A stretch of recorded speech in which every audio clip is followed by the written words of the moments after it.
Hi, I'm Stephen and welcome to Audio Nautica. Today I'm going to do a review and an in-depth overview of the Quad 405-2.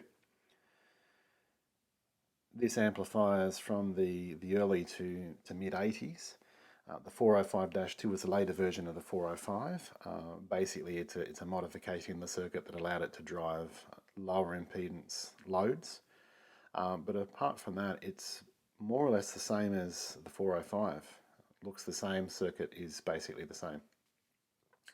Now, if you're someone who likes amplifiers because they've got shiny front panels and lots of knobs to play with, then this amplifier is not for you.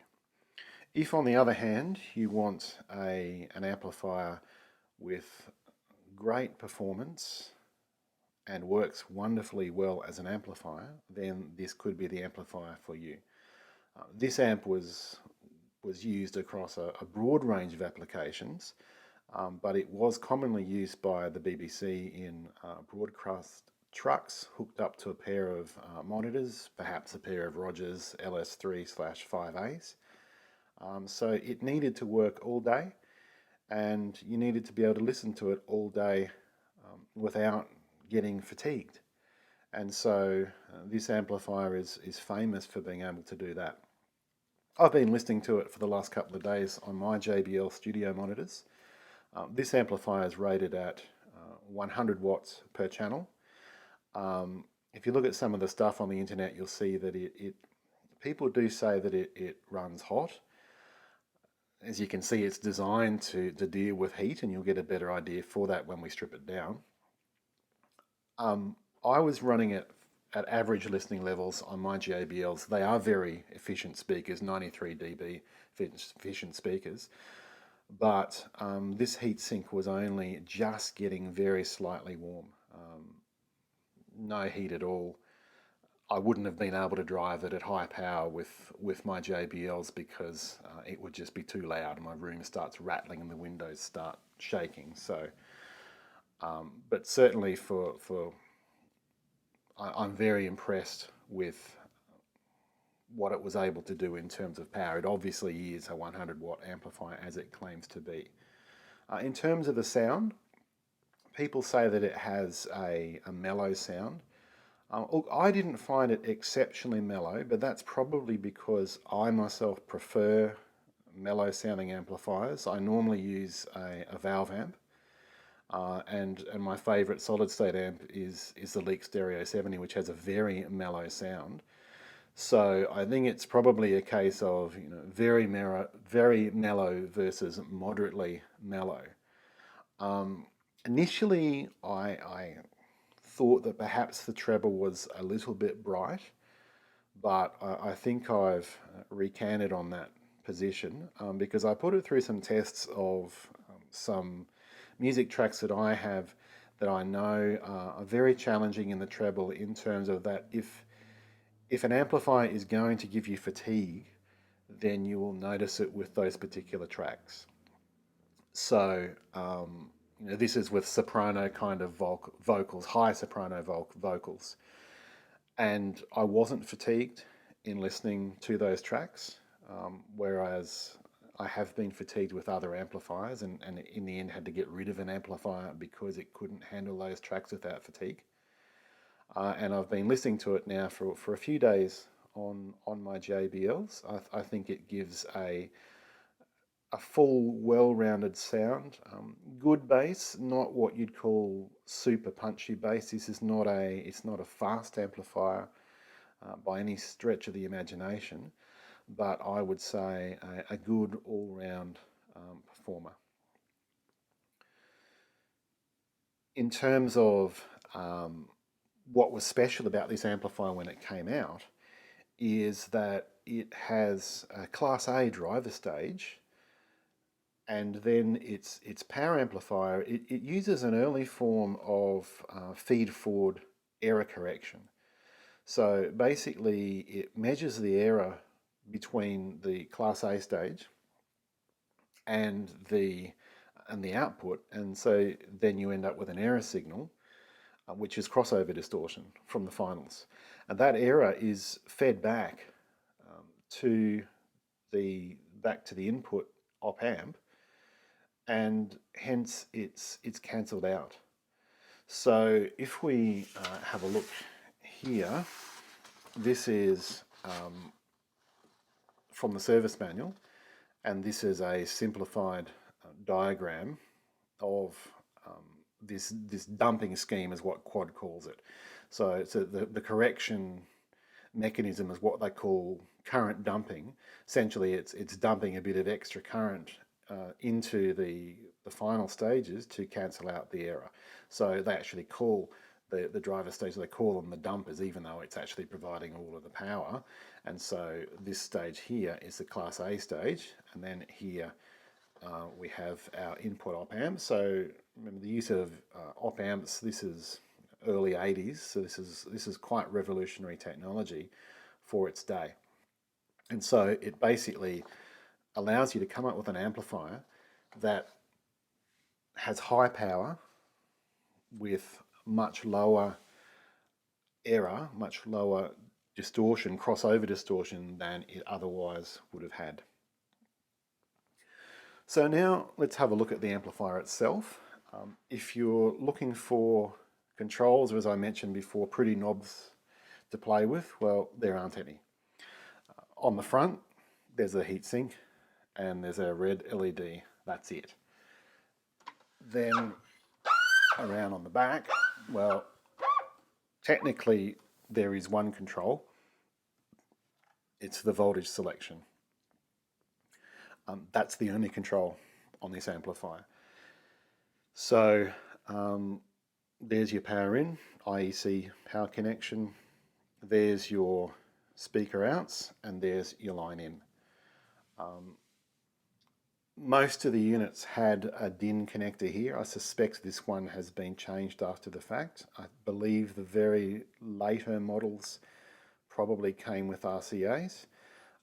Also, some of the earlier models, rather than having these banana plug connectors here, they had kind of like a push clamp bare wire arrangements. I think this is factory.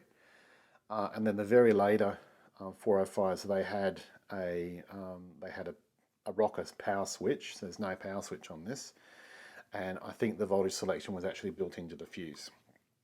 So anyway, you can Google that just as well as I can. Then, you know, this thing, it's just so solidly built. We're going to pull it apart in a minute, but all it is amplifier. It's raw amplifier. I mean, it's so small. Look at the size of this thing. It's about 13.5 inches long. It weighs about 7 kilograms. So it's really solid. It is designed to do one thing, and that is amplify, and that's it. And there's the old saying that an amplifier is basically a wire with gain. Well, that's what the Quad 405-2 tries to be. So let's have a look inside now.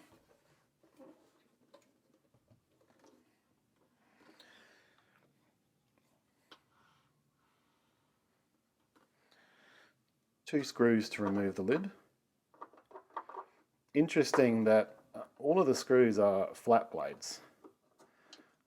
Now, this was built in the early 80s, this particular amplifier, and I'm sure Phillips heads were certainly a thing by then, but it's almost as if they're deliberately wanting to emphasize, we are British.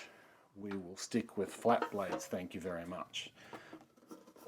So, two screws, and then the lid just slides off like so. And so we can see, again, you look how densely packed that is. So I'll just turn it around so we can get a closer look. So here's our power transformer, and that's most of the amplifier, and that's where most of the weight is. So you have the power transformer. There is a bridge rectifier here. these are your bulk capacitors for the power supply, plus and minus 50 volts. So here's common, so plus 50 volts here, minus 50 volts here, and then your amplifier boards. That's it. That's all there is to it. There's literally nothing else. So if we have a look at the wiring, we can just see how incredibly simple it is. So this is your earth connection to the board. Look at this one, will be easier to see because the wiring's up the top. So the earth connection goes down there. There's your 50 volt connection. Here's the minus 50 volt connection. This is the output. This is the signal in. That's it. So now if we take the bottom panel off,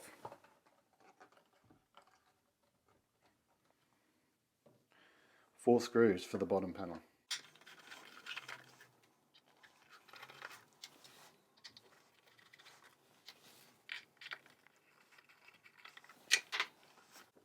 So that just slides out of there, off.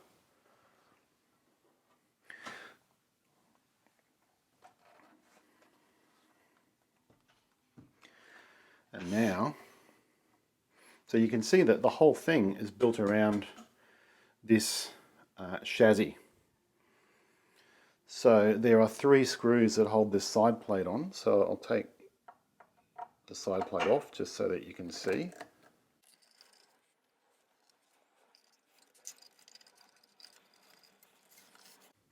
You know, you try to think of another amplifier that can put out 100 watts of power per channel that is this easy to get apart and work on.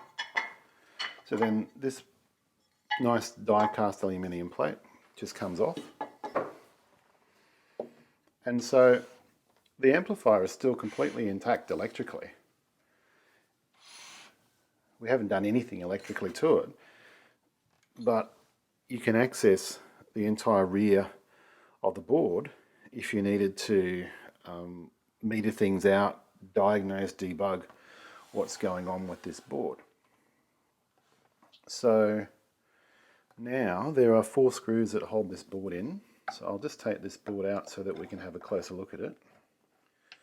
Okay, so this is what the amplifier board looks like. And remember, outside the amplifier boards, all there is a transformer, rectifier, and two capacitors. That's it. There is nothing else. So if we have a look at the schematic,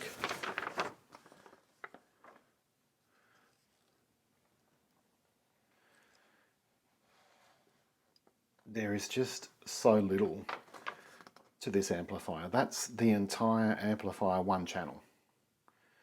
So there's your power supply, there's your rectifier, C13 and C14, that's your two bulk capacitors. Then everything else is one amplifier board.